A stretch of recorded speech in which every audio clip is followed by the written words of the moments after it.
Welcome to the story of the Frisco ghost town and the abandoned Horn Silver Mine. Deep within Utah lies the remains of what was once one of the most prosperous silver mines of its time. In the late 1800s, this remote outpost rose to fame. With a bustling town and lucrative mine, prospectors from all over Utah moved here for riches.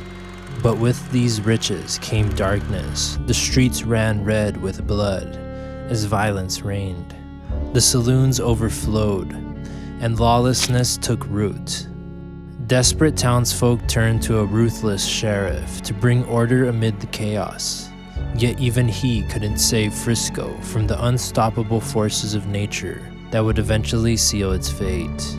Today, the once bustling town and mine lies in ruins, a shell of its former self. All that remains are crumbling buildings, unmarked graves, and the whispers of fortunes won and lost.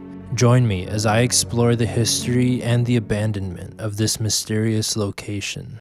It was 1875 when two prospectors exploring the San Francisco mountains of Utah stumbled across a peculiar boulder. Its gleaming surface hinted at a rich silver deposit below. James Ryan and Samuel Hawks quickly seized the opportunity, staked their claim, and promptly sold it for $25,000, a sum they believed would set them up for life. Little did they know, this seemingly modest claim would yield over $13 million worth of silver, equivalent to about $370 million today, and become one of the world's most productive mines, the legendary Horn Silver Mine. With silver flowing from the earth, the town of Frisco sprang to life. By 1879, the camp had swelled into a bustling community, complete with two smelters and a post office. Notably, one of these smelters included nearby charcoal kilns, a unique feature that helped expedite the processing of ore. Prominent banker J. Cook financed the operation, bringing the Utah Southern Railroad extension to the town, ensuring Frisco's access to markets across the country. Despite its remote desert location, the newly constructed railway connected Frisco to the broader economy, and by 1880, the town's population soared to over 6,000. Soon, the Horn Silver Mine was recognized as the richest silver mine in the world, producing millions of dollars in precious metal each year. The mining camp surrounding the mine grew rapidly into a wild frontier town, where saloons, gambling halls, and brothels sprouted like desert flowers. With so much wealth circulating, lawlessness quickly gripped the town. The streets of Frisco were plagued by daily murders and drunken brawls, as disputes over claims and gambling debts often ended in bloodshed. Frisco soon earned a reputation as one of the wildest, most dangerous towns in the West. As violence plagued the streets of Frisco, the townsfolk desperately sought a solution to restore order. Miners and business owners alike grew weary of the constant murders and robberies that made the mining camp notorious throughout the region. With the local sheriff unable to calm the chaos, they formed a committee to find someone who could. Their search led them to Pyoche, Nevada, where they found William Pearson, a man who had earned a reputation for taking down outlaws with a firm approach. In 1880, Sheriff Pearson arrived in Frisco and wasted no time enforcing his brand of law and order. He vowed to rid the town of its most dangerous criminals and troublemakers, even putting a $10 bounty on each problem he solved. For Pearson, there was no room for half measures. Justice meant making sure the lawless either fled or paid the ultimate price. According to legend, on his first night in Frisco, he demonstrated the extent of his resolve, gunning down 6 outlaws who dared to challenge him.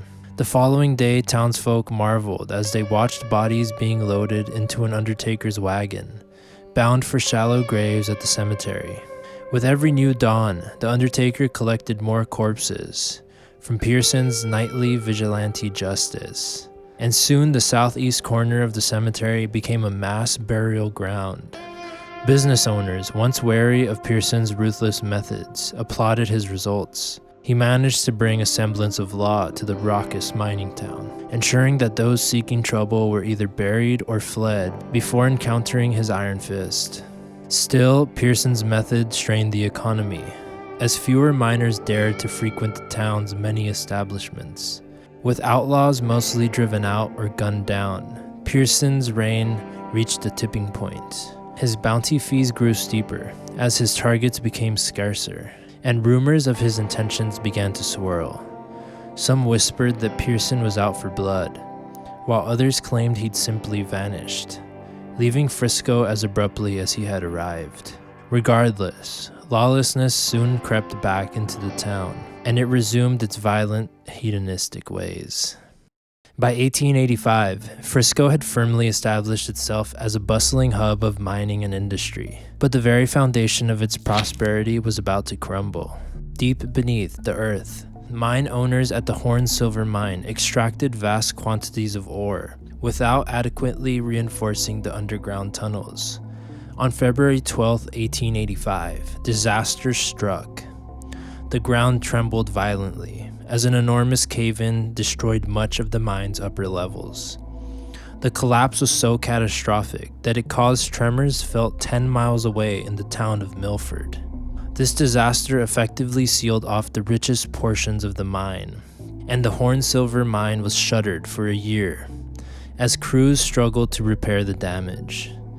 When the mine finally reopened, production was a shadow of its former glory. The owners had to dig deeper and expand laterally into less profitable zones, but the once legendary output was never recovered. This marked the beginning of Frisco's decline, as ore extraction slowed to a trickle, and many miners left in search of better prospects. The Horn Silver Mine continued to produce silver, lead, copper, and zinc for decades, but at a fraction of its earlier pace. Despite intermittent efforts to revitalize production, Frisco was unable to regain its prosperity.